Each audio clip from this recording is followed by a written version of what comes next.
The galaxy had a rule. It was not written in any treaty. It was not carved into the stone of any council chamber. It did not need to be. Every species that had ever reached the stars understood it the same way they understood gravity. Not because someone explained it, but because violating it had consequences that echoed across centuries. Children did not go to war, not Veth children, with their enormous silver eyes and their bone-frail bodies that shattered under acceleration. Not Karathi young, who spent their first 40 years unable to breathe anything but their homeworld's poisoned air. Not Drenali hatchlings, not Sular cubs, not the larval forms of the Mesh Collective. None of them, ever, under any circumstances, and certainly not human children. Human children, according to the Galactic Council's most recent biological assessment, filed just 11 months before everything changed, were the softest, most fragile, most emotionally unstable juvenile organisms in the known galaxy. They cried when they were hungry. They cried when they were tired. They cried when fictional characters in their entertainment programs experienced sadness. They required constant physical contact for psychological stability. They could not regulate their own body temperature without external coverings. They choked on food regularly enough that their species had developed an emergency throat-clearing maneuver and taught it to every adult on their planet. They were, in the words of Galactic Council observer Threvaxol, who had spent 6 years embedded on Earth studying humans before filing his report, a biological miracle of survival despite themselves. That report was the last thing Threvaxol ever filed, because 11 months after it was submitted, stamped, archived, and largely ignored by the 17 senior council members who received it, an 8-year-old human girl named Mara Okafor walked barefoot into the central chamber of the Galactic High Council on Vareth Prime, past 16 armed Karathi sentinels, through 3 layers of shielded security doors that no unauthorized being had ever breached in 400 years, sat down in the Supreme Arbiter's chair, and said, in a voice that carried across the entire chamber without amplification, "I know where the Devourer fleet is going next, and if you don't listen to me in the next 10 minutes, you're all going to die." The chamber had been in the middle of a war session. 243 representatives from 61 species, all arguing about the Devourer fleet, the automated armada of ancient machines that had already consumed 3 inhabited star systems in the past 8 months. Billions dead. The council fractured. 3 member species threatening to withdraw. Entire fleets repositioned, abandoned, or destroyed in the chaos. The chamber went absolutely silent. Not because of what she said, because she was bleeding. Her left arm hung at a wrong angle. A deep laceration ran from her right temple down across her jaw. Her feet were bare and cut from what looked like broken hull plating. She was wearing a gray emergency evacuation suit, 3 sizes too large, the kind they sealed children into on ships preparing to be boarded. The kind that meant every adult around her was already dead. She looked at the 243 representatives of the galaxy's greatest civilizations, all staring at her in complete silence, and she did not cry. She pulled a cracked data tablet from inside her oversized suit with her one working arm, set it on the Supreme Arbiter's ancient stone desk, and said, "I did the math. Do you want to see it or not?" Nobody moved, and then slowly, the eldest member of the council, Ambassador Virith of the Drenali, who had served for 93 years and had seen every war, every atrocity, every miracle the galaxy had produced in nearly a century, leaned forward.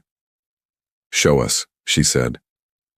What happened in the next 22 hours would be debated, studied, and taught to every species in the galaxy for the next 400 years.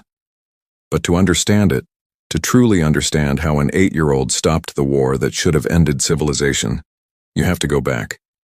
Back to the ship. Back to the classroom. Back to the moment when Mara Okafor first looked up at a star map and asked a question that no admiral, no scientist, and no council member had thought to ask. Because it turned out the galaxy had made a mistake. Not a small one. They had looked at human children, soft, crying, fragile, needing, and they had seen weakness. They had not seen what human children do when the adults around them are failing. They had not seen what happens when a species that evolved playing develops a mind that never stops treating the universe like a puzzle. They had not seen Mara Okafor. That was about to change. The ESV Constant Horizon was not a warship.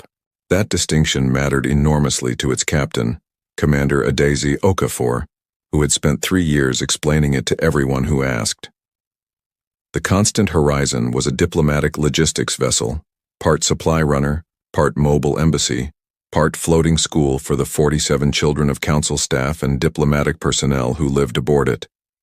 It was unarmed, except for the 2-point defense cannons required by treaty for asteroid deflection. It flew under the joint flag of humanity and the Galactic Council. It was, by every convention of interstellar law, untouchable. The Devourer fleet did not observe interstellar law. The Devourer fleet did not observe anything. It was not piloted. It was not commanded. It was an ancient automated weapon system, older than most of the species currently sitting on the Galactic Council, built by a civilization so long dead that no one even remembered their name. It operated on a logic that no one had yet fully decoded. It moved through systems, consumed energy sources, converted matter into fuel, and moved on. It did not negotiate. It did not respond to hails. It did not distinguish between military and civilian targets. It did not care. 3 months before the events in the council chamber, the Constant Horizon was rerouted through the Sarathi corridor to avoid a patrol conflict between 2 rival member species. It was a bureaucratic decision made by a mid-level council logistics officer who would later not be able to live with himself. The Sarathi corridor was 17 light hours from the edge of what the council's best models predicted was the Devourer fleet's next operational zone. The models were wrong.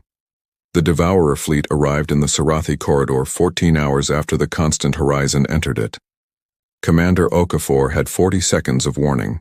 She spent 38 of them getting every child on the ship sealed into emergency suits and locked into the reinforced evacuation core at the ship's center. She spent 1 second telling her crew she loved them. She spent the last second opening a channel to the Galactic Council's emergency frequency and broadcasting their position. The Constant Horizon was hit by the first wave of the fleet's energy drain pulse and went dark. Not destroyed. Not yet. The Devourer fleet did not destroy things immediately. It consumed them slowly, draining power systems, stripping useful material, leaving structural shells. The ship still had atmosphere. The emergency core still had battery power. Life support would last 18 hours. The adults aboard died in the first pulse. The energy drain interacted catastrophically with the neural link implants that most of the adult crew and diplomatic staff carried. Standard issue for anyone working in multi-species communication environments. 41 adults. Gone in seconds. No warning. No pain.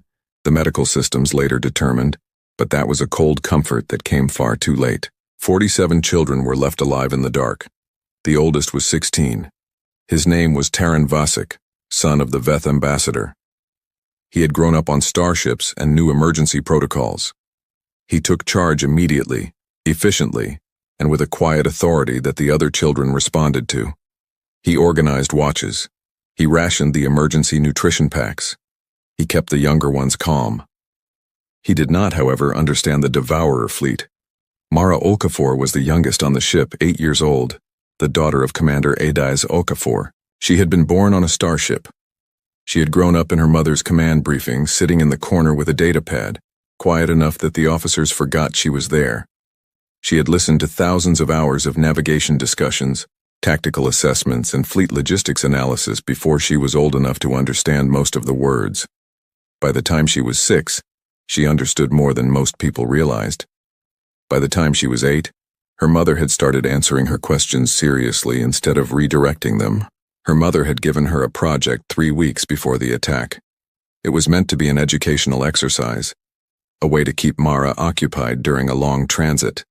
Commander Okafor had pulled the Devourer fleet's full movement data from the Council's shared intelligence files and told Mara to map it, plot every confirmed position, every confirmed attack, every trajectory, make it visual. "You like puzzles," her mother had said. "This is the galaxy's hardest puzzle right now." It was the kind of thing Commander Okafor said without thinking about. A small gift of intellectual engagement to a daughter who needed it. She had not expected anything. She had not imagined, could not have imagined what Mara would find. Mara had been working on it for 18 days when the fleet arrived. She had her tablet with her in the evacuation core. She had her maps. She had her work. And in the dark, with 46 other children breathing quietly around her, and 18 hours of air remaining, and the sounds of the Devourer fleet working its way through the dead ship outside, Mara Okafor kept working, because the puzzle wasn't finished yet, and somewhere in the back of her 8-year-old mind, shaped by years of listening to her mother think out loud, was a certainty that adults seemed to have lost somewhere along the way. The pattern meant something. It always meant something. You just had to find it. Taryn found her at hour 4. He had been making his rounds, checking on each child, making sure no one was in shock, redistributing warmth blankets from the storage locker that had been cracked open in the initial impact. He came around the corner of the evacuation core's inner ring and found Mara sitting cross-legged on the floor, her cracked tablet propped against a support strut, her finger moving across the screen in slow, deliberate patterns. "You should be sleeping," he said. He was 16 and trying very hard to sound like someone in charge. "I'm thinking," she said, without looking up. "Mara." "I'm thinking, Taryn." He looked at her screen. It was covered in dots, hundreds of them, color-coded, connected by thin lines in different colors. He recognized it vaguely as something to do with the fleet, but the specifics were beyond him. He was good at protocols. He was not particularly good at patterns. "What are you thinking about?" he asked, because she looked too focused to be scared, and he needed some of that energy. "It's not random," she said. "What isn't?" "The fleet." She tapped the screen. "Everyone says it doesn't have a plan, that it just moves and consumes, but it doesn't. Look." She held the tablet up toward him. He couldn't make sense of it. She lowered it again, apparently unsurprised. "It moves in a spiral. Not a perfect one, but close. It's covering ground in a specific order, like when Mom used to mop the floor on the ship. Starting from the outside and working in." Taryn stared at her. "You're comparing the most dangerous weapon system in the galaxy to mopping." "I'm comparing its movement pattern," she said patiently, in a tone that was extremely similar to her mother's, "to a systematic coverage algorithm, which mopping also uses. The comparison isn't the point." "Okay. The point is that if it's following a spiral, even an irregular one, then its next target isn't random. It's the next point in the sequence." She touched the screen again. "And the next point in the sequence is Vareth Prime." Taryn went very still. Vareth Prime was the seat of the Galactic Council, the political and symbolic heart of galactic civilization, home to 4 billion people. "Mara," he said carefully, "have you checked this?" 3 times.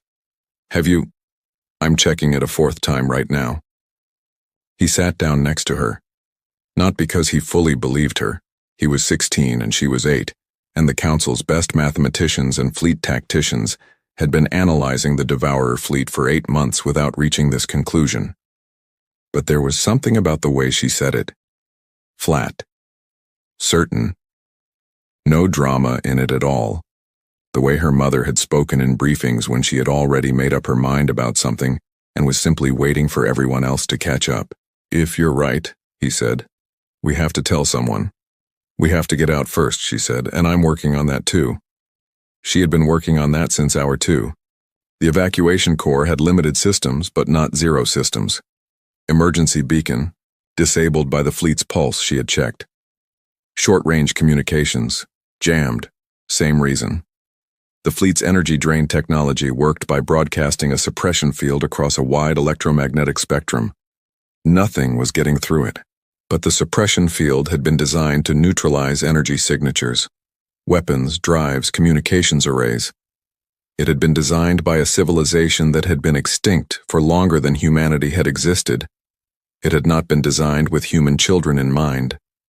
Specifically, it had not been designed to account for the fact that a diplomatic logistics vessel, carrying 47 children, would also be carrying, in the personal effects of an 8-year-old girl, a low-power shortwave radio transmitter.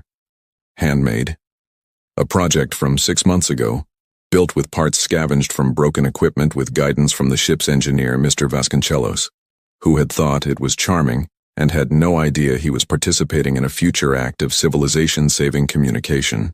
The transmitter operated at a frequency so low, so outdated, so far below anything any modern civilization used for communication, that the fleet's suppression field simply didn't cover it. It was, in the most cosmic sense possible, too primitive to jam.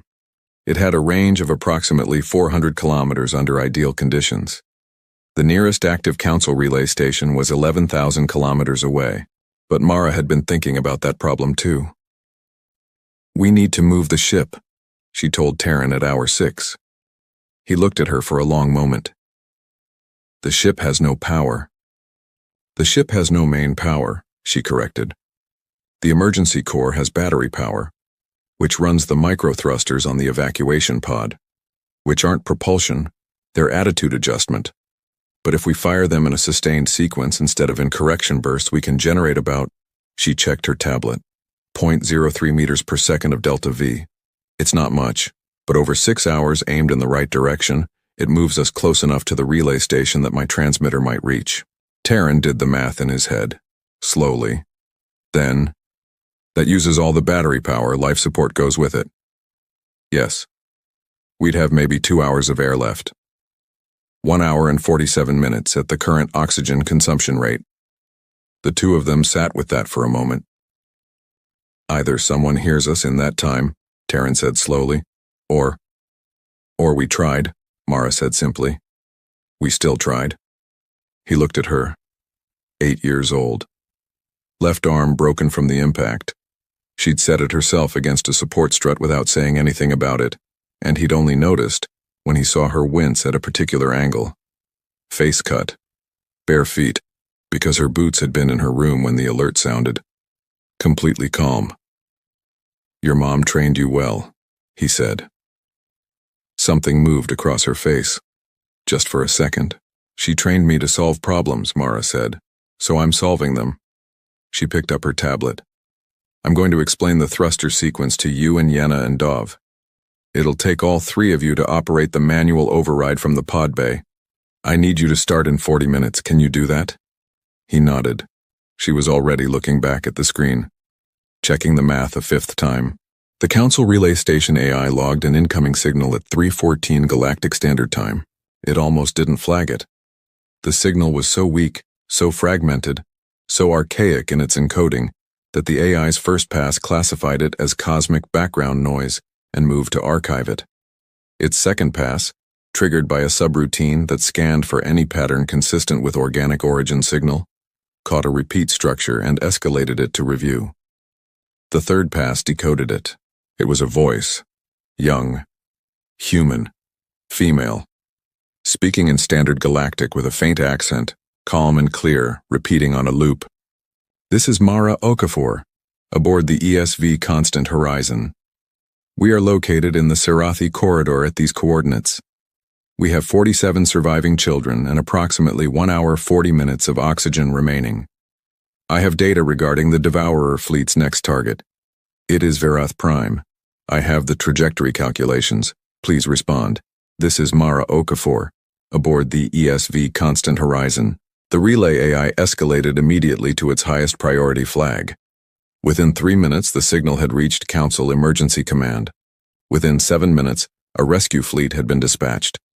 Within 14 minutes, the first response ship had confirmed the Constant Horizon's position and was making maximum burn toward the Sarathi corridor. Within 19 minutes, 2 admirals and a Council Intelligence Director were listening to the full, looping message with expressions that none of them would later describe accurately when interviewed. Within 22 minutes, someone finally thought to send a message back. The response took 4 minutes to reach Mara's transmitter. She heard it through a static hiss, barely intelligible, and pressed the receiver against her ear hard enough to leave a mark. "ESV Constant Horizon. This is Council Emergency Command. Message received. Rescue assets en route. ETA 41 minutes. Please confirm oxygen status." Mara looked at the life support display. 1 hour and 3 minutes remaining. 41 minutes until the first ship arrived. She pressed transmit. "We'll be here," she said. Then she set the transmitter down, leaned her head back against the wall of the evacuation core, and for the first time in 14 hours closed her eyes. Around her, the children who had been awake and listening began to cry, not in despair, in relief. The kind of crying that only happens when the worst has passed and the body finally gives itself permission to feel how afraid it was. Mara did not cry. Not because she wasn't afraid. She had been terrified for 14 hours. She was still terrified. The fear was a physical thing, sitting in her chest like cold metal. But she had learned from her mother that there was a time for fear and a time for function, and that the trick, the real trick, the hard one, was knowing which was which. Right now, she still had work to do. She picked up her tablet again. She had 41 minutes before the rescue ships arrived. The trajectory data needed to be organized into a format the council could actually use. She started typing. She did not go to the medical bay when the rescue ship arrived. The ship's doctor, a Veth female named Counselor Physician Arev, who had been on rescue deployments for 30 years and had seen things, tried. She tried very professionally and very firmly, and Mara listened to her with the patient expression of someone who has already decided what they're going to do and is simply waiting for the other person to finish talking. My arm needs to be set properly, Mara acknowledged, and the cuts need to be closed, I understand. Can you do that in the next 4 hours while we transit to Varith Prime? Child, you need rest. The Council is currently operating on the assumption that the Devourer fleet's next target is the Sular system, Mara said. They have repositioned 60% of their available defensive assets there. If the fleet moves on Varith Prime instead, which it will in approximately 9 days, those assets will be 17 hours out of position. 9 days is not a lot of time to reposition a fleet and evacuate 4 billion people. I need to speak to the Council. Arev stared at her. You're 8 years old. I'm aware. The Council doesn't. I broke into their chamber once already today, Mara pointed out. Set my arm, please. She did not, in fact, break in. What happened was both more complicated and more simple. The rescue ship's captain, a human named Admiral Jiran Cho, who had been in emergency deployment for 16 straight hours and had approximately 0 patients left for bureaucratic procedure, sent a direct message to the Council's duty officer that said, in its entirety, I have the child from the Constant Horizon. She has Devourer fleet trajectory data. She will only present it herself. I am bringing her to the chamber. If this is wrong, court-martial me later. The duty officer escalated. The escalation climbed. By the time the rescue ship docked at Varith Prime Station, there was a debate happening at the highest levels of Council Emergency Command about whether to allow an 8-year-old human child into the war session. The debate ended when Ambassador Virith of the Drenali, 93 years old and done with all of it, said, she survived the Sarathi corridor and got a message out with a handmade radio transmitter. The least we can do is listen to her. The doors opened. She walked barefoot because she still didn't have boots. Later, many accounts of that moment would describe her entrance as dramatic, as something orchestrated, deliberately theatrical. Those accounts were written by people who hadn't been there and were constructing a narrative. The people who were actually in the chamber described something different. They described a small child walking with the careful, deliberate steps of someone whose feet were hurt, but who wasn't going to show it. They described a broken arm in a temporary brace. They described blood that the ship's doctor hadn't fully cleaned from her jaw. They described a cracked tablet held against her chest with her good arm, and eyes that moved across the chamber like someone taking inventory of a problem space. She was not performing. She was simply present. She sat in the Supreme Arbiter's chair because it was the chair at the front of the room, and she was small and needed everyone to see her. She set the tablet on the desk. She looked at 243 representatives of 61 species, and she said what she said. I know where the Devourer fleet is going next, and if you don't listen to me in the next 10 minutes, you're all going to die. The silence that followed was absolute, and then she began to explain. She was not nervous.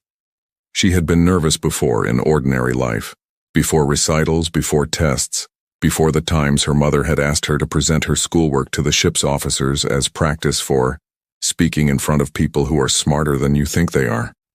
She knew what nervous felt like. This was not that. This was the feeling her mother had described once quietly, after a particularly hard docking maneuver in bad conditions. There's a point where the stakes get high enough that scared stops being useful and focus takes over. When you get there, trust it. She was there. She connected her tablet to the chamber's display system, a connection point she had identified the moment she walked in, the same universal interface port that existed in every council chamber, because it was required by the Communications Accessibility Charter of 2340 GST. The map filled the enormous display screen behind her, 300 years of data that the council already had, color-coded, trajectory mapped, spiral analyzed. The fleet's movement has been categorized as random, she said, because the intervals between attacks are irregular and the distances between targets don't follow obvious linear patterns. But linear patterns aren't the only kind. She walked them through it. Not quickly. Not in the rushed, defensive way of someone afraid of not being believed. In the patient, thorough way of someone who had checked it 5 times and was confident in every step. She showed them the spiral. She showed them the mathematical model.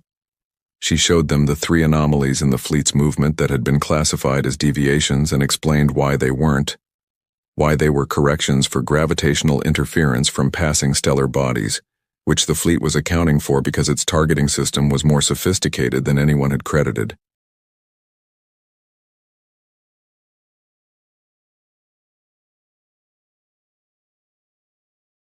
Then the questions started. Hard ones. Technical ones. From the fleet mathematicians who had been pulled into the session by emergency summons. From the AI analysts. From the Karathi admiral who had the most tactical experience in the room and the least patience for anything that wasn't verifiable. Mara answered every question, not always quickly. Sometimes she had to check her tablet. Once she said, "I don't know, but the data should be consistent with," and then worked through it in real time, in front of the chamber, until it was. The Karathi admiral asked the same core question 3 different ways, trying to find the gap in the model. There was no gap.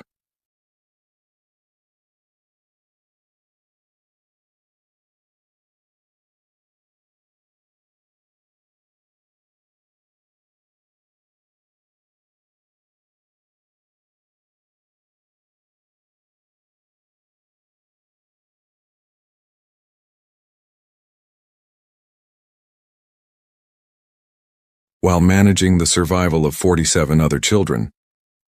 Taryn managed them. I just did the math. Ambassador Virith, 93 years old, made a sound that took people a moment to identify.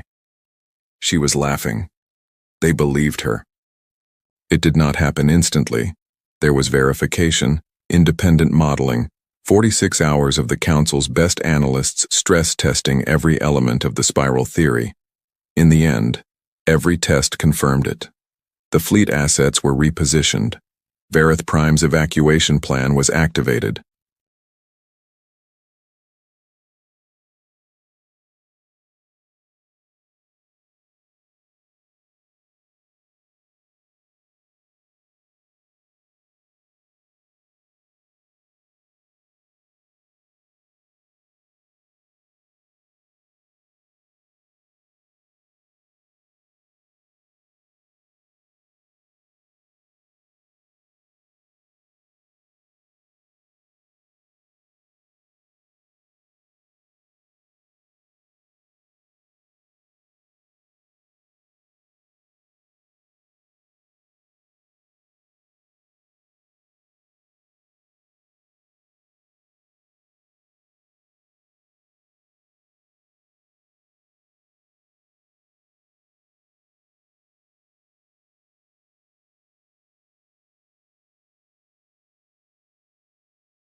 The war had been over for 11 days. The Vreth Dominion's Victory Fleet hung in low orbit above the shattered moon of Callisto, their golden hulls gleaming against the dark, their sensor arrays sweeping lazily across the debris field below. There was nothing left to fear. The human defense line, what remained of it, had collapsed in 48 hours.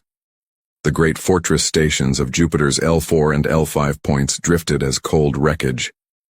The last human carrier group had jumped out of the system, crippled and bleeding, 6 days ago. The Vreth had swept the battlefield with methodical precision, cataloging their prizes, towing intact vessels to their trophy docks. Commander Vex Therian stood at the observation deck of the Eternal Sovereign, the Dominion's flagship, and looked out at the greatest prize of the campaign, the UES Leviathan. She was ancient by the standards of any spacefaring race, over 400 years old. The humans had laid her keel in 2089, in the earliest and most desperate years of their push into the outer system. She was enormous, nearly 3 kilometers long, all brutal angles and layered armor plating, her hull scorched black by centuries of service. Her design was primitive compared to Vreth vessels, utilitarian in the way only humans seem to prefer their instruments of war, ugly, purposeful, and inexplicably difficult to kill. She had survived the Martian Rebellion of 2143, the Kepler War, the Siege of Europa, and 4 separate decommissioning orders that had all been quietly reversed when one crisis or another erupted and humanity found they needed the old monster again. She had finally been caught in the opening salvo of the Vreth assault, hit by 9 successive plasma lance strikes before her engines failed. She drifted now 200 kilometers from the Sovereign, her lights dark, her gun ports sealed, her hull venting cold gas from 100 microfractures. The Vreth battle cataloger, a thin, many-limbed creature named Osviri, approached Commander Therian with his datapad. Confirmed. Designation UES Leviathan. Registry Earth Defense Force, Commission Year 2089. The oldest human warship still on active deployment at the time of capture. The Admiralty Council has confirmed. She is to be the centerpiece of the Dominion's Hall of Conquered Peoples on the homeworld. Therian allowed himself a slow, satisfied smile. The Hall of Conquered Peoples was the greatest museum in Vreth space. 47 races, their artifacts, their ruins, the physical evidence of the Dominion's expansion across 800 light years. And now humanity would join them, their oldest ship displayed for eternity, a monument to their defeat. Boarding team? Therian asked. Osviri made a small gesture, the Vreth equivalent of a dismissive shrug. Engineering scouts confirmed no power signature, no life support active. The ship reads as completely dead. Tow drones are attaching now. We have scheduled a symbolic boarding ceremony for the Admiralty records. 2 soldiers to plant the Dominion flag on the bridge, largely ceremonial. He paused. Though one of the scouts did note some anomalous thermal readings in the lower decks. Very faint, almost certainly residual heat from the plasma impacts. The ship's reactor vented but did not fully dissipate. Therian considered this for less than a second. Almost certainly, he repeated. Yes, Commander. He turned back to the window. The Leviathan drifted in silence, dark and massive and utterly still. Every sensor sweep confirmed the same story.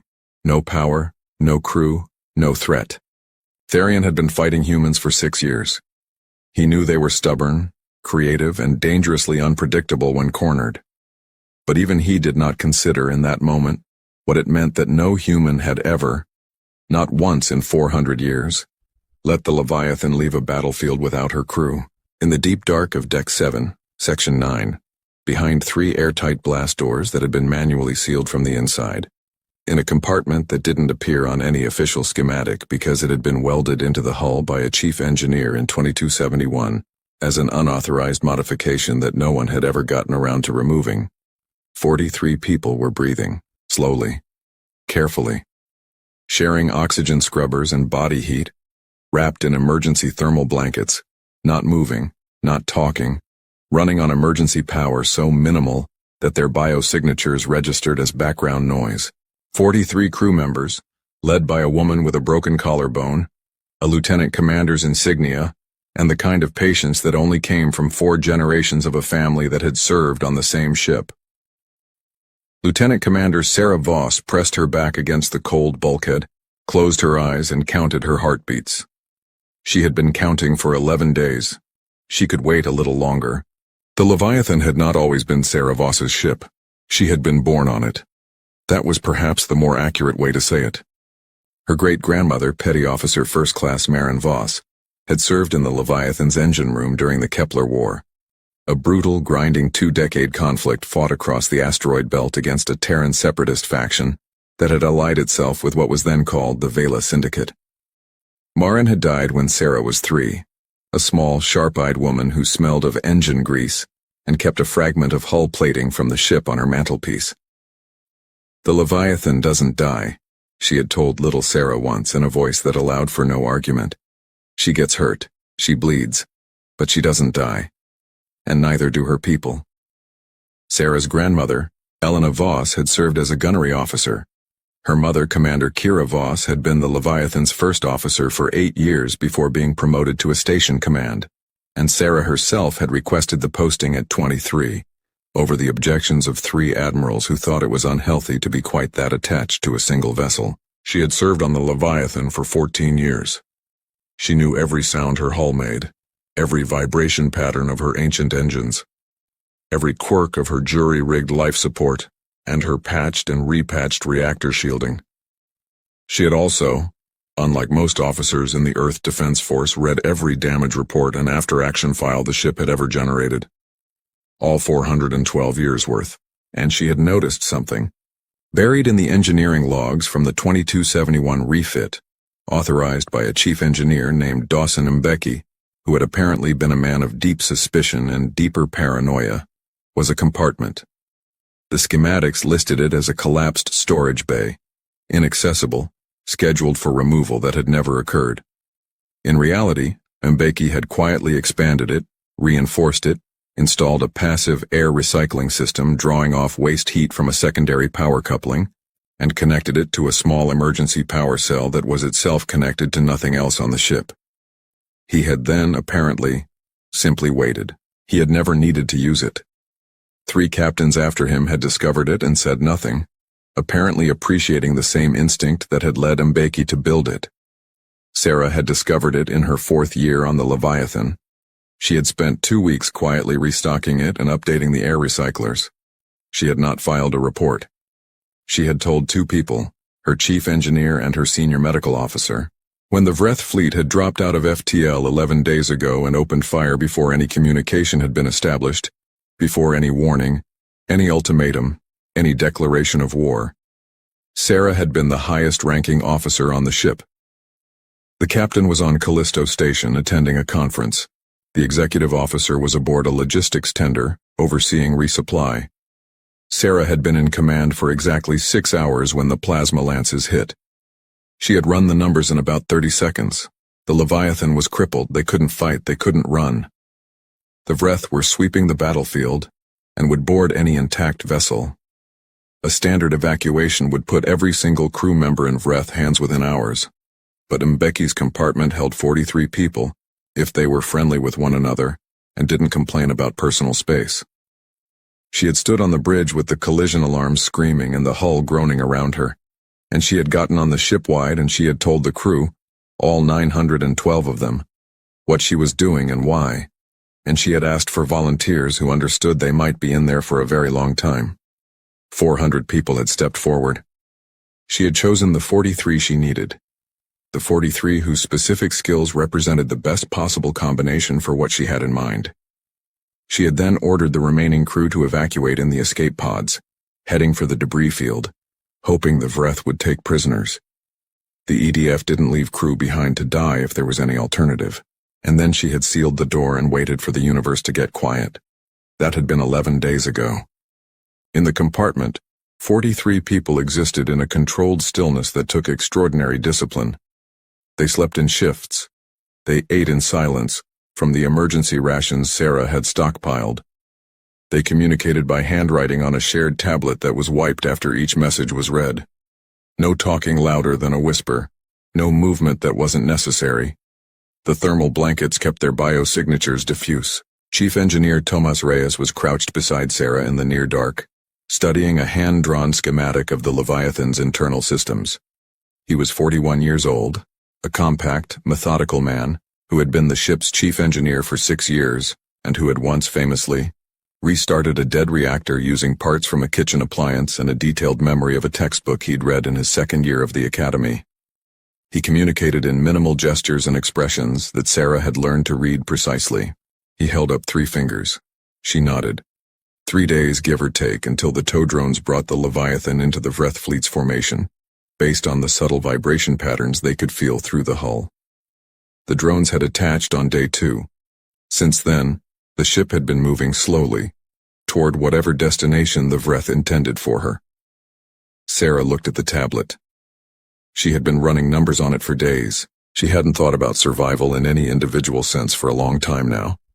That part of her thinking had gone quiet sometime around day 4, replaced by something cleaner and colder. She was thinking about the Leviathan. She was thinking about what 43 people and one very old, very damaged warship could do. She wrote, "We need the reactor." Reyes read it, made a face that clearly communicated the depth of the engineering challenge involved. Then he wrote, "Possible. 90 minutes minimum. They'll see it." Sarah wrote back, "Yes. That's the point." He looked at her for a long moment. Then, very slowly, he smiled. She passed the tablet down the line. 42 people read the plan one by one, in the dark. Not one of them objected. The Vreth fleet moved through space in the triumphant formation their culture had practiced for 8 centuries. The flagship at center, its escort vessels radiating outward in a precise geometric fan, the prize ships and trophy vessels towed behind in a long ceremonial train. It was tradition. It was theater. It was the Dominion's way of announcing itself. The Leviathan occupied the position of highest honor in that train, directly behind the Eternal Sovereign, the most visible trophy, the one that would be photographed and broadcast and celebrated across Vreth space as the symbol of humanity's defeat. The boarding ceremony had been brief and disappointing. The 2 soldiers who had planted the flag on the Leviathan's bridge had reported a dark, cold, utterly empty command deck. Consoles dark, chairs empty, the captain's station abandoned so abruptly that a coffee mug still sat in its holder, long since frozen solid. They had taken footage, planted the ceremonial standard, and left. The whole thing had taken 11 minutes. The Leviathan was dead. There was nothing to linger over. Osviri had watched the footage 3 times. Something about the abandoned bridge nagged at him in a way he couldn't quite articulate. It was too still, too empty. In his experience cataloging conquered species, the ships he'd walked through always told a story of panic or desperation. Overturned furniture, dropped equipment, hatches torn off in haste. The Leviathan's bridge looked as though its crew had stood up, walked calmly out the door, and simply not come back. He made a note in his records. Possible anomalous crew evacuation pattern. Recommend secondary sweep of lower decks before display. He sent it to Commander Tharion's office. It sat in the queue, behind 47 other reports from 47 other prize ships for 63 hours. On the morning of the 64th hour, it became irrelevant. At 0347 ship standard time, with the Vreth fleet's overnight watch running on skeleton crew, and the majority of the flotilla's crew in their sleep cycle, Sarah Voss tapped Tomas Reyes on the shoulder and held up 4 fingers. 4 minutes. He nodded and moved to the access panel at the rear of the compartment, the one that connected through a labyrinthine series of maintenance crawlways to the secondary engineering junction on Deck 11. He had spent the last 3 days quietly, painstakingly, millimeter by millimeter, working on the connections inside that panel using tools he'd been carrying in his personal kit. He had done it all by touch, in the dark, making no sound. The other 42 crew members moved to their positions. Sarah had spent 11 days planning this moment with the obsessive precision of someone who understood she would get exactly 1 attempt. She knew the Leviathan better than the Vreth did. She knew her systems, her redundancies, her hidden connections, and her unlisted compartments. She also knew something the Vreth, with their 8 centuries of conquest, might have missed. 400-year-old ships were not impressive because of their power. They were impressive because of their layers. Every refitting added systems. Every captain left modifications. Every chief engineer found workarounds. The Leviathan was not a single warship. She was 4 centuries of human problem-solving stacked inside a single hull, most of it not on any schematic the Vreth had scanned. At Aero 351, Reyes made a connection in the dark. Deep in the Leviathan's hull, the secondary emergency power cell, the one connected to nothing, the one Dawson and Mbeki had installed in 2271 and no one had ever removed, fed current into a junction. The junction fed 6 systems. Those 6 systems fed 12 more. The Leviathan's reactor had been shut down. That would take much longer to restart and was not, yet, the plan. But the Leviathan had other things. On the Vreth flagship Eternal Sovereign's sensor deck, an alert tone sounded. The night watch officer, a young Vreth named Sira Ulven, looked at her console and felt a cold prickle of something she couldn't name. The prize ship was emitting a power signature. Not the reactor. That remained cold. But there was power moving through the hull of the Leviathan. Moving deliberately, purposefully. She tagged it as a priority alert and reached for her command line.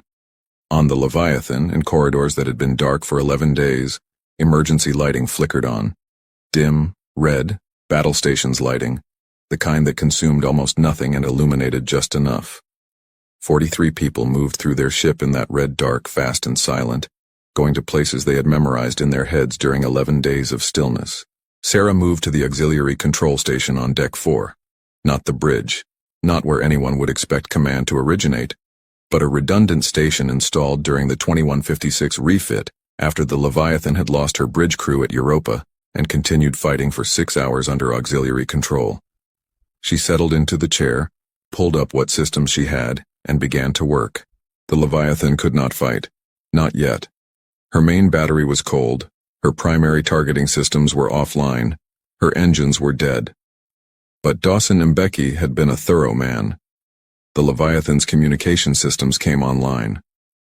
Not just the standard EDF communication band. The Leviathan was 400 years old. She carried communication equipment from eras of Earth's history that predate most of the currently standardized protocols.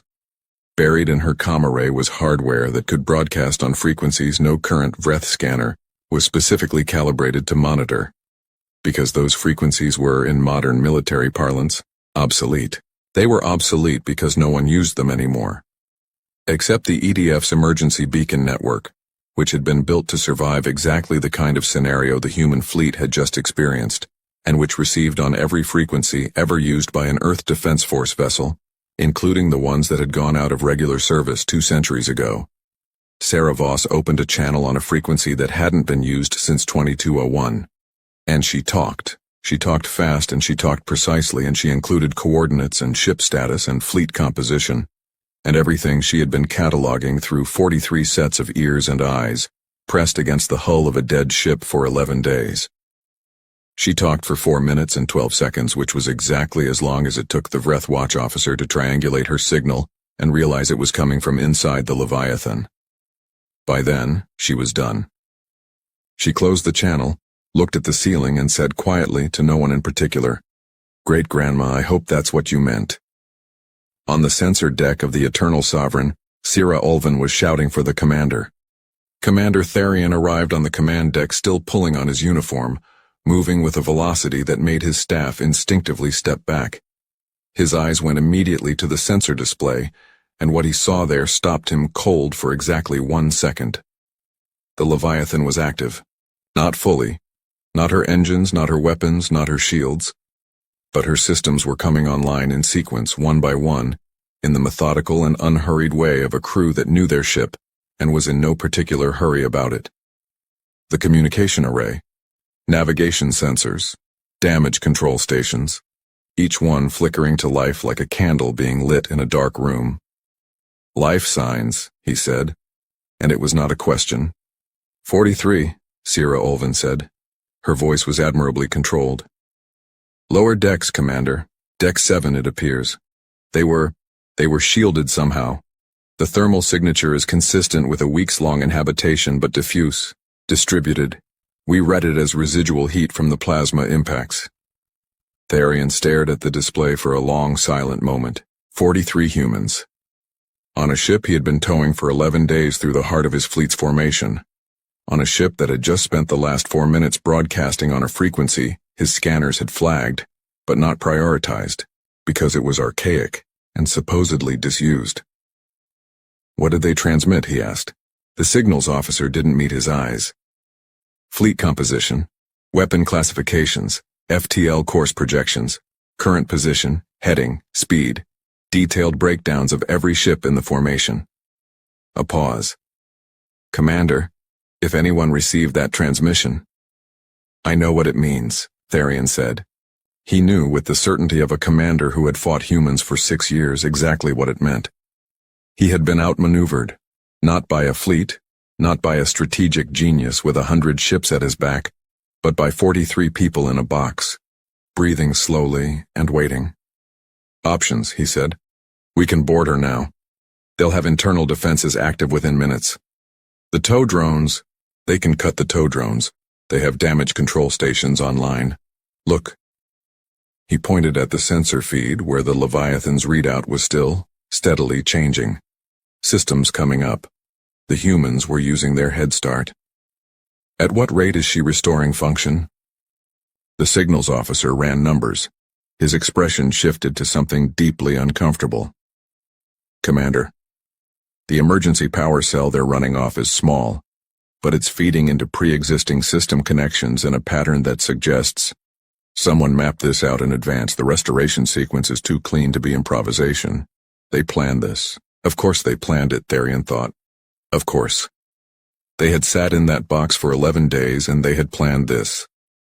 He felt for the first time in 6 years of fighting humans, the specific, cold sensation of genuine respect colliding headlong with genuine alarm. Get a boarding team to the Leviathan now, he said. Full combat complement. And someone calculate how far that transmission could have reached and whether anyone was positioned to receive it. He did not voice the follow-up calculation, that he had been broadcasting his own fleet's position, via the Leviathan's presence in his formation, for 11 days, to anyone who cared to track a Vreth trophy fleet's transit route. He suspected the humans had already thought of that. 11 days was a long time to think. On the Leviathan, Sarah Voss was not wasting a second. The boarding team would be on their way now. She had perhaps 8 minutes before the first Vreth soldiers reached the Leviathan's outer hull. That was fine. She didn't need them to not board her. She needed something different. Reyes, she said. She was speaking now, no longer keeping silence, no longer the ghost in the machine. Her voice in the empty corridor felt strange, like something that had been stored and was now being let out. Reactor status? His voice came back over the internal comm. Also live now. Also running off Mbecky's power cell. 18 minutes to cold start minimum, and it'll light up their sensors like a flare. Do it. Start the clock. She looked at the screen in front of her. How many tow drones? 6 attached points. I can cut 4 with damage control charges. The other 2 are on the primary hull. I'd rather not blow those unless...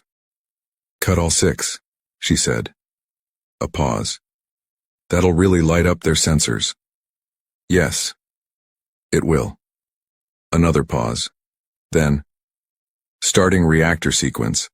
Cutting drone connections in 30 seconds. Sarah pulled up the weapons board.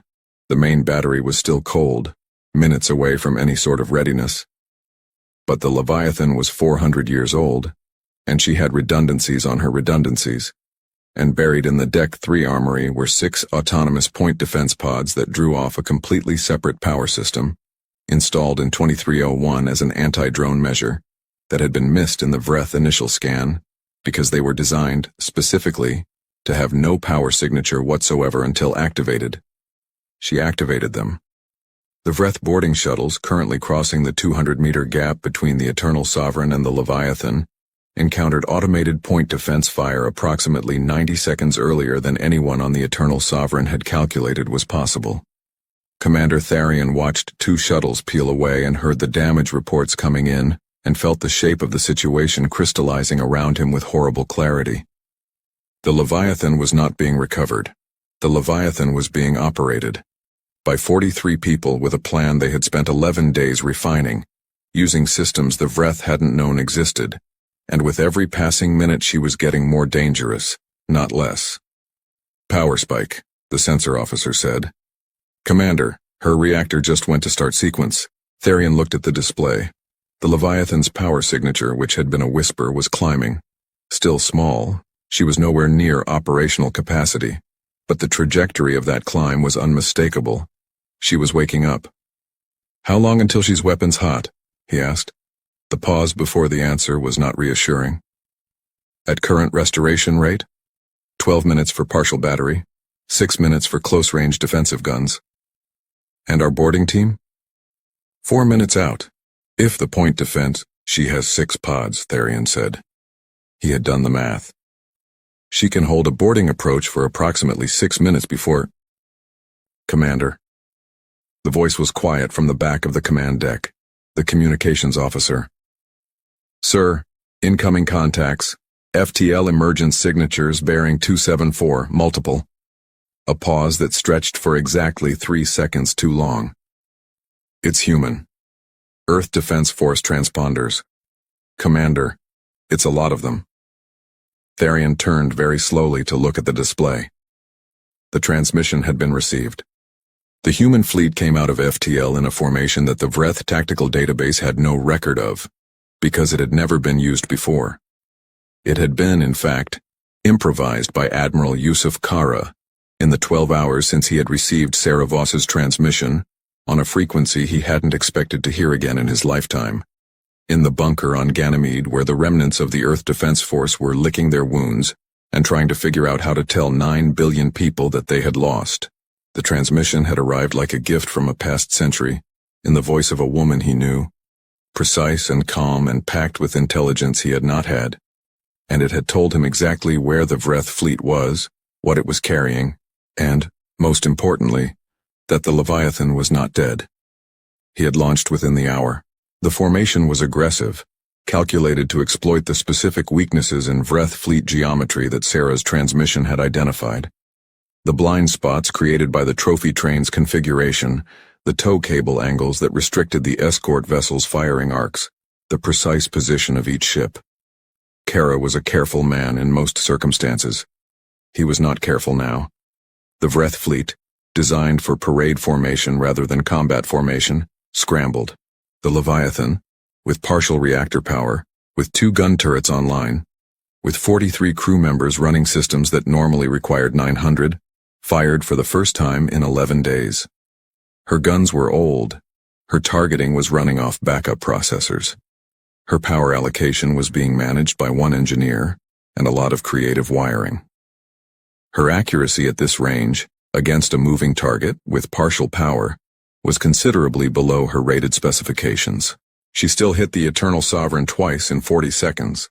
400 years of hull plating, of lessons learned in the Kepler War and the Siege of Europa, and 36 other engagements that most of the Vreth fleet hadn't known had happened. It wasn't elegant, it wasn't precise, but it was real, and it was aimed with the specific anger of a crew that had been waiting 11 days in the dark for the chance to express themselves. Commander Therian, watching his flagship shudder under impacts from a ship that had been a trophy 20 minutes ago, made a decision. He had been fighting humans for 6 years. He was not, at core, a stupid being. "All ships," he said. "Disengage formation. Pull back." A pause. "And release the Leviathan." His executive officer stared at him. "Commander?" "Release her," Therian said. "She is no longer a prize." He looked at the display where the old ship was burning in space, half-lit, mismatched power signatures spiking as her crew coaxed more and more function out of her battered systems. She never was. The Vreth fleet, stripped of the trophy formation that had made it a clean target, was faster and more maneuverable than its current configuration suggested. They pulled back well, a trained fleet retreating in order, minimizing losses. Kara's force harried them for 40 minutes before the Vreth reached FTL insertion range and vanished. The battle of what humanity would later call Leviathan's Wake lasted 53 minutes in total, from the first weapons exchange to the Vreth jump. It was, by the metrics of the war that followed, a modest engagement. No capital ships destroyed on either side, losses manageable, territory not definitively claimed. But it was not in any sense a modest moment. When the Leviathan's main airlock finally cycled open and Admiral Kara's shuttle docked, he walked through corridors that still smelled of recycled air and emergency rations, and 43 people living in very close proximity for a very long time. The emergency lighting was still the only illumination. Full power was still hours away.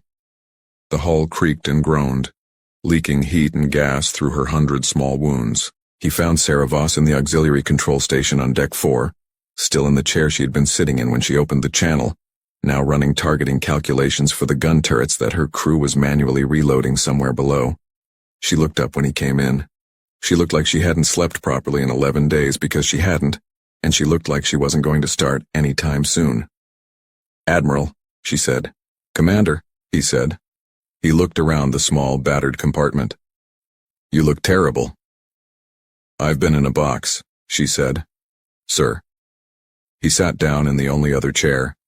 For a moment neither of them said anything, because there wasn't much to say that wasn't obvious. "You should have evacuated," he said finally. "Not a criticism, an acknowledgement." "I know," she said, but she still had crew. She looked at the bulkhead where a crack ran from a plasma impact 3 weeks old, now sealed with repair foam. She always has crew. Kara looked at the crack in the wall. He thought about the transmission arriving on a dead frequency, precise as a surgical instrument.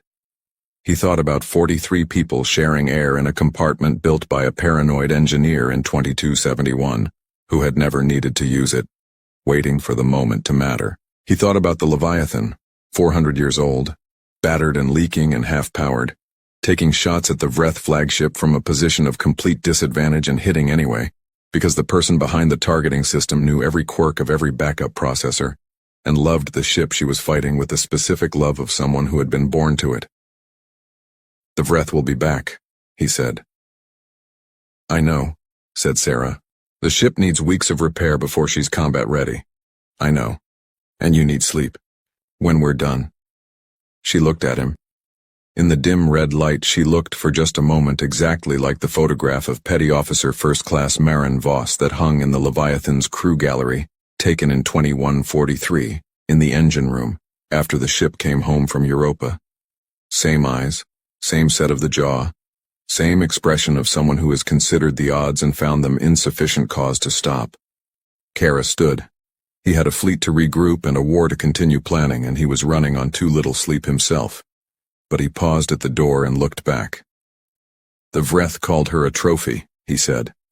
Sarah Voss looked at the cracked wall of her ship, at the repair foam and the red light and the scratched nameplate above the console that someone had engraved in 2089, and no one had ever replaced because it said, in letters worn almost smooth with age, "UES Leviathan, we do not yield." "She was never a trophy," she said. The old ship creaked around them, settling into the dark of space. Her reactor climbing slowly toward full power, her crew already moving through her corridors with wrenches and patch kits, and the quiet, purposeful energy of people who have more work to do. Far away, in the Vreth Dominion's Hall of Conquered Peoples, a space had been cleared. Hollow projections of the Leviathan already lined the antechamber, ready to be installed. That space would remain empty for a very long time. The first thing Earl Hicks noticed was that the stars were falling wrong. He had been sitting on his porch in the dark, the way he did every night since retiring, nursing a cup of black coffee that had gone cold 2 hours ago, watching the Montana sky the way a man watches something he once loved and can no longer fully hold on to. The mountains were quiet. The pine trees didn't move. The nearest town was 40 miles east, and the nearest neighbor was 11 miles south, and that was exactly how Earl Hicks had wanted it when he bought this land 4 years ago with his retirement pension and a very firm decision to never take orders from anyone ever again. He was 53 years old. He had served 28 years in the United States Marine Corps. He had been in places that weren't on any map, done things that weren't in any official record, and survived situations that his doctors still shook their heads about when they reviewed his file. He had 4 screws in his left knee, a scar running from his right collarbone to his shoulder blade that he told no one about, and a recurring dream involving a bridge in a country he was never officially in. He didn't sleep much anymore. That was fine. The porch suited him. But the stars were falling wrong. They weren't meteors. He knew meteors. He had watched them for years from this same chair. This was something else. A streak of deep orange light cutting across the sky at an angle that was too controlled, too deliberate, too aimed to be natural. It was moving fast, then faster. Then it was clearly losing altitude, and then a sound reached him. Not a boom, not an explosion, but something between a shriek and a groan, like metal being folded by a giant invisible hand. The impact shook the ground beneath his boots. Earl set down his cold coffee. He looked at the orange glow rising from somewhere about 2 miles north, just past the ridge line. He thought about it for exactly 4 seconds. Then he went inside and got his flashlight, his first aid kit, his toolbox, and 3 rolls of duct tape. He didn't know why he grabbed the duct tape. 28 years in the Marines had burned one truth into his bones, deeper than anything else. If it moves and it shouldn't, use zip ties. If it doesn't move and it should, use duct tape. He had never yet encountered a situation where this logic failed him. He drove his old truck up the dirt path toward the ridge, following the glow. He had absolutely no idea his life was about to become the most important thing that had ever happened to the human race. The ship was enormous. That was the first thought. The second thought was that it was beautiful in the way that something deeply broken can still be beautiful. The way a cathedral looks after a fire, when the walls are still standing and the stained glass is gone, and you can see the sky where the ceiling used to be. It had carved a trench through the forest, 200 meters long, uprooted trees like they were weeds, and come to rest half on its side against the far slope of the ridge. It was dark metal, or something that looked like metal, but caught the moonlight in colors that metal shouldn't. And it was clearly a craft of some kind, aerodynamic in a way that Earth aircraft were not, built for movement through something thicker than air. There were fires, small ones, running along the edge of a tear in the hull that exposed a glowing interior. Earl assessed the fires first. None of them were spreading. The ground was rocky here. Not much fuel for them. The hull breach was bad, but not catastrophic. The ship had clearly held together better than it should have given the impact angle. He walked toward it, flashlight in one hand, because that was what you did. You assessed. You moved toward the problem. You didn't stand at a distance wondering about it.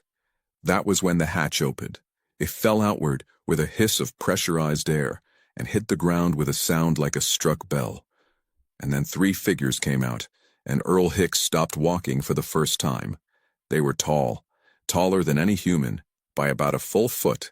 They moved on 2 legs and had 2 arms and a head, which was either reassuring or unsettling, depending on how you looked at it. Their skin, if it was skin, was a deep gray-green, with a texture that caught the firelight strangely, like scales that hadn't fully decided to be scales. Their eyes were large, amber-colored, without visible whites. They were wearing suits that were clearly functional, not decorative, with panels and closures he couldn't identify. 2 of them were holding up the third, who was clearly injured. The injured one was making a sound Earl didn't have a word for. Low, rhythmic, pained. Earl looked at them. They looked at Earl. One of them, the tallest, raised something in its right hand that was almost certainly a weapon. Earl held up his flashlight so they could see his face. He kept his other hand open, away from his body. He had done this before, in places where no one spoke the same language, when the only thing that mattered was what your hands were doing and what your face was saying. Easy, he said. "I'm not armed. You've got a man down. Let me help." They didn't understand the words. He hadn't expected them to, but the tone landed. It always did. The one with the weapon didn't lower it, but it didn't fire either, and that was enough to work with. His name, as far as Earl could replicate it, was something like Veth. He was the commander of the vessel, which had a crew of 7, 5 of whom were still aboard, 2 of whom were unaccounted for, and 1 of whom was the injured one being held up between his crewmates, whose name sounded like Sarah, and who had a piece of her own ship's interior lodged in her side. Earl found this out over the course of 40 minutes, using the universal language of pointing, holding up fingers, drawing in the dirt with a stick, and very slowly and clearly mouthing words he had no expectation they understood. Soldiers from different countries had always managed to communicate the important things. The important things were always the same. How many? Where? How bad? What do you need? Sarah needed the fragment removed and the wound closed. Earl had done this before. Not on a species like this. Not on biology he'd never seen. But the fragment was metal. The wound was bleeding something that was dark and thick, but behaving like blood. And the principles of field medicine did not fundamentally change because the patient had amber eyes. He worked by firelight and flashlight. Veth watched with the weapon still in his hand. Earl paid no attention to the weapon. He had learned a long time ago that paying too much attention to a weapon made people more inclined to use it. When he finished, when Sarah was cleaned up and wrapped in bandaging from his kit, which seemed to work well enough, there was a long silence. Then Veth made a sound Earl couldn't reproduce, but the meaning was close enough to understand. Why? Earl thought about it. Because you needed help, he said. That's the only reason there is. He picked up his toolbox and his duct tape and nodded toward the ship. What was broken was nearly everything. The ship's propulsion system, which Veth spent 20 minutes trying to explain using hand gestures and diagrams scratched in the dirt, had failed in a way Earl didn't fully understand, but recognized in principle. Something that should have been maintaining pressure wasn't. Something that should have been cycling energy was stuck. The breach in the hull was leaking atmosphere at a rate that would make the ship uninhabitable within hours. And the communications array, the most critical system for reaching whoever they needed to reach, was physically disconnected from its power source by a snap in what appeared to be the primary conduit running along the ship's spine. Earl spent 2 hours inside the ship. The inside of the ship was extraordinary. He noticed this the way he noticed the landscape on approach to an objective. Registered, catalogued. Later, he would sit on his porch and try to process what he'd seen, and he would largely fail. But in the moment, he focused on what mattered. Systems, connections, what was intact and what wasn't, what was structural and what was functional. The alien crew watched him move through their ship with expressions he couldn't read, but understood the shape of. They were the expressions of people who had been told their situation was hopeless, watching someone refuse to receive that information. Earl crouched at the break in the primary conduit. It was, at its most basic level, a severed connection between 2 components that needed to be joined. The materials were not anything he recognized, but the principle was not complicated. He looked at it for a long time. Then he reached into his toolbox, pulled out a roll of duct tape, and got to work. Veth lost his composure completely. Earl had expected some resistance. He understood, intellectually, that watching an alien creature wrap primitive adhesive tape around components of your advanced spacecraft was an experience that required considerable trust. He would have felt the same way. He gave Veth full credit for not physically stopping him. But the sound Veth made, urgent, alarmed, gesturing at the tape and then at the conduit, with an expression of absolute disbelief, was clear enough. Earl held up the tape. He pulled a strip off slowly. He pressed it against his own palm and pulled it away to show the adhesion. He pressed it against the conduit and showed how it conformed to the shape. He pointed at the break and made the universal gesture for connection. Two fists, separated, brought together. Veth stared. He made another sound, quieter this time. "I know," Earl said. "Bear with me." The truth, which Earl understood clearly, even if he couldn't explain it in any language Veth spoke, was this. Duct tape worked because it was designed to create a temporary high-adhesion barrier between two surfaces. It worked on metal, on rubber, on plastic, on anything with a reasonably flat surface. It worked in heat and cold. It worked under pressure. The alien conduit had a smooth exterior, and the break was clean. A separation, not a disintegration. The tape wouldn't fix the underlying system, but it would hold the conduit together long enough for the system to function, which was all he needed. He worked methodically. He wrapped the break in 7 overlapping layers, staggered for strength. He reinforced the connection points on both sides. He ran a second line along the full length of the conduit, where the casing had stress fractures from the impact. When he was done, he sat back on his heels and looked at it. "Now try it," he said. The communications array came online, with a sound like a chord played on an instrument no human had ever built. Deep, harmonic, resonant in a frequency Earl felt more in his chest than heard with his ears. Lights came on across the ship's interior that hadn't been on before. The injured Sarah, lying on a makeshift rest the crew had built near the hatch, opened her eyes and said something that the others responded to with visible relief. Veth stood at what was clearly the command console, operating controls that Earl watched with the focused attention of a man who knows he is seeing something he will never see again. The alien commander's hands moved with precision and urgency, and whatever he was transmitting it fast. Earl went back to the hull breach. This was a bigger problem. The breach was about 3 meters long and irregularly shaped, and he had not brought enough duct tape to seal it from the inside in a way that would hold against pressure differential.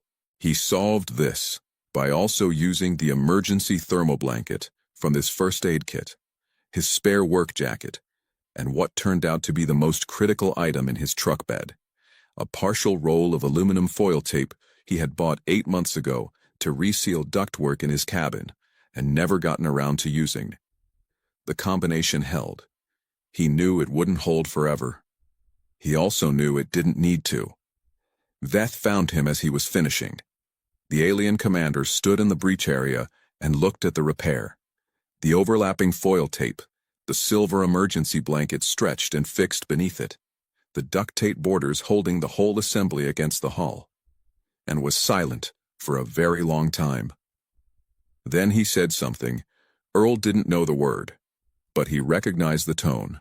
It was the tone of a commanding officer who has just watched a subordinate do something that should not have worked, and is revising several assumptions simultaneously. "My grandfather taught me," Earl said. "If you've got tape and time, you've got options." Veth tilted his head. He seemed to be trying to replicate the sentence in whatever internal translation was happening. Then the ship's alert system screamed.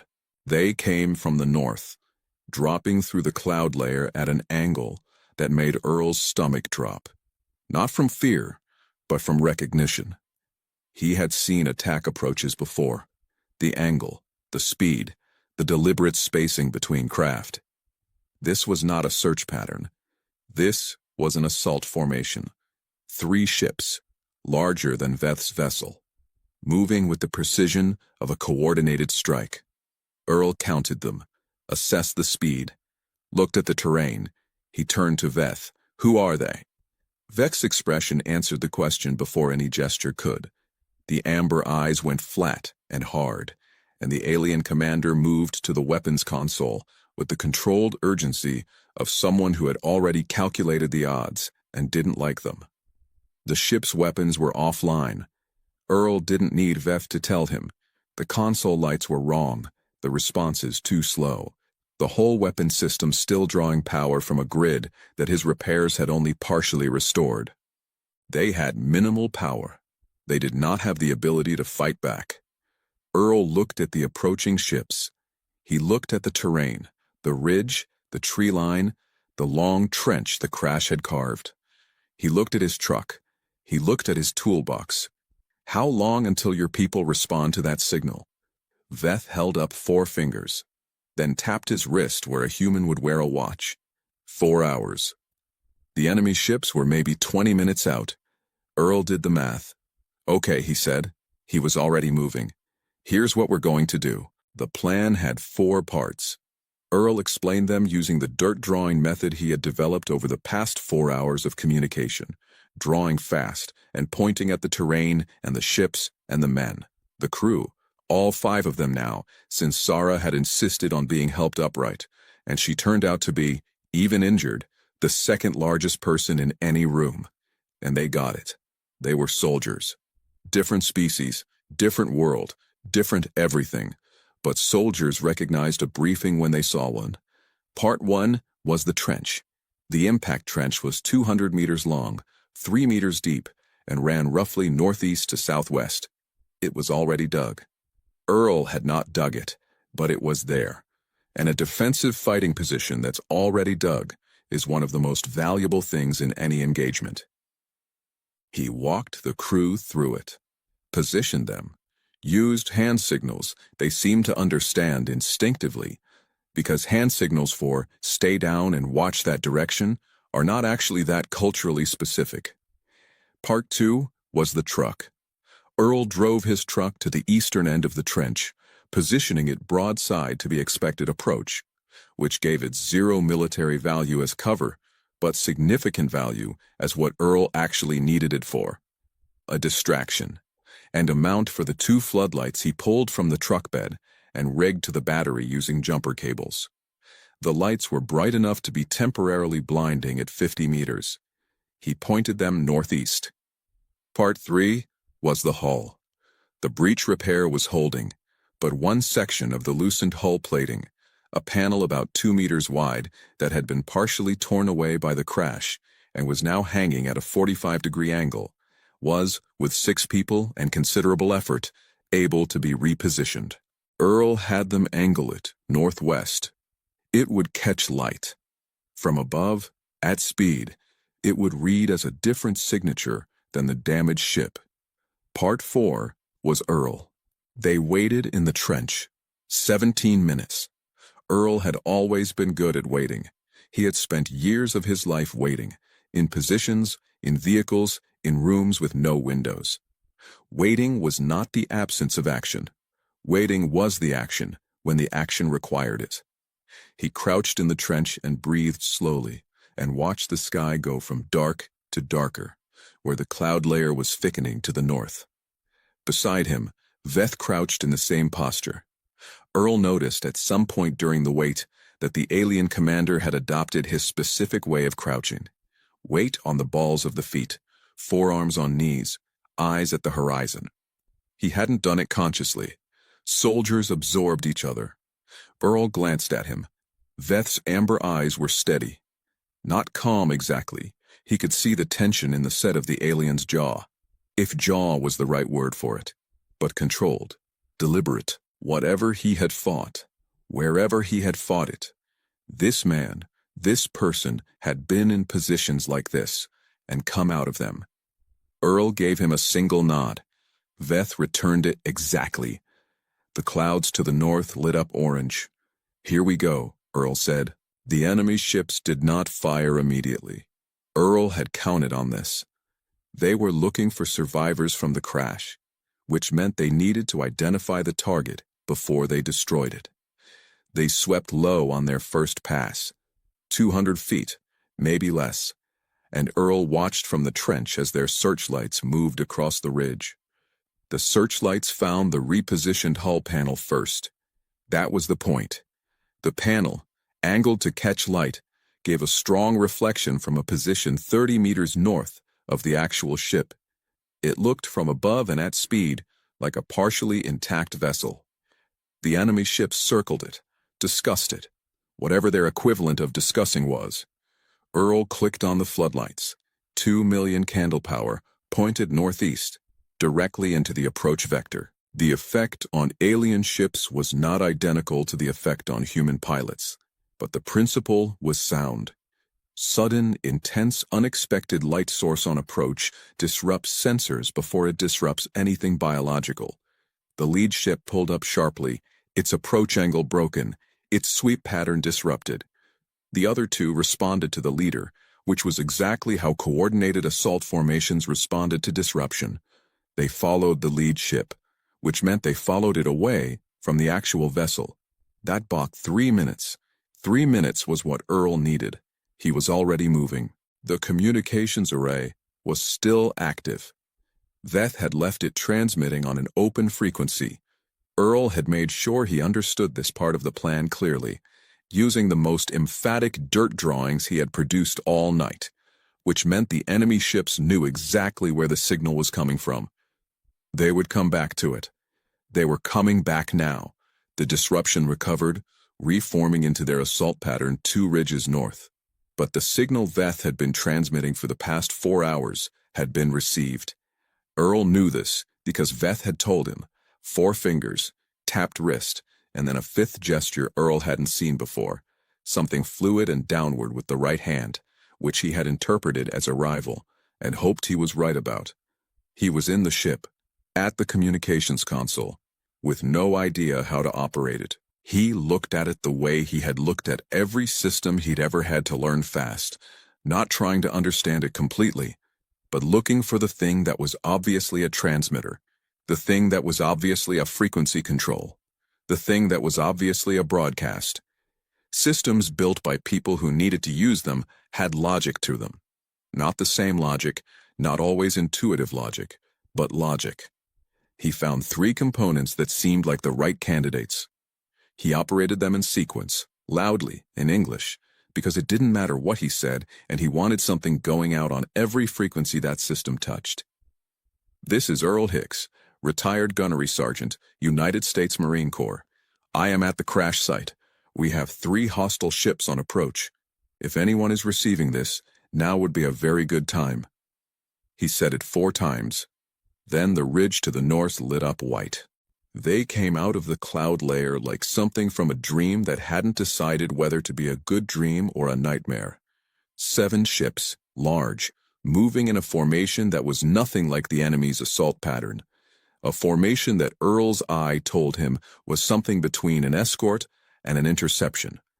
They were fast. They were organized. They had clearly been moving toward this position for hours, and they arrived at exactly the moment that the 3 enemy ships were beginning their second descent toward the crash site. What happened next was not a battle. Earl had been in battles. What he watched from the trench, Veth beside him, the rest of the crew behind them, Sarah upright and refusing to be anything else, was not a battle in any sense that word usually carried. The 7 ships deployed with a precision that reduced the tactical situation to a statement of math. The 3 enemy vessels responded first with aggression, and then very quickly with something else. They withdrew. Not destroyed. Withdrawn. Earl watched them go. He thought about that. About the difference between an enemy that was destroyed and an enemy that chose to leave. The second one was more interesting. The second one was a decision. Decisions meant something you could work with later. The largest of the 7 ships descended toward the ridge, moving with a slowness that suggested deliberate care, and set down 200 meters from the crash site with a competence that made the original landing look catastrophically bad. Many figures came out. Veth walked toward them. There were sounds exchanged that Earl didn't follow. A reunion happening in a language he didn't speak, about events he had only partially been part of. He stood back. That was correct. This was their moment. But then Veth turned, and he spoke to the figures from the new ship, and he gestured, and he said something Earl caught no part of, except that he clearly said it twice, with emphasis, pointing at the duct-taped hull, pointing at the foil tape and the thermal blanket, pointing at the trench and the truck. The figures from the new ship looked at Earl. One of them, older, Earl thought, though he was guessing on alien age, walked toward him and stopped 3 feet away, and looked at him for a long time. Then the old alien reached into a pouch at its side and removed something small and placed it, with great deliberateness, in Earl's open hand. It was a small disc, dark metal or something like it, with markings he couldn't read. Veth appeared at his elbow. He mimed talking. He pointed at the disc. He pointed at Earl. He made the gesture Earl had learned meant important. Then he made a gesture Earl had not seen before. Hands together, then opened outward, then arms spread wide. Earl looked at the disc in his hand. He looked at the burning crash site, the duct-taped hull, the foil repair catching the first gray light of Montana morning. His cold coffee was still on the porch, 11 miles south. He looked at Veth. "You're going to need the tape back, aren't you?" Veth tilted his head. Earl reached into his toolbox and pulled out the 2 remaining rolls. He held them out. After a moment, Veth took them with both hands, in a grip Earl recognized as the grip of someone accepting something they intend to keep safe. And somewhere above Montana, in the growing light of a morning the world knew nothing about yet, a small war ended, without anyone on Earth being told it had begun. Earl Hicks drove home. He made fresh coffee. He sat on the porch. The stars, for the first time in a long while, looked exactly right.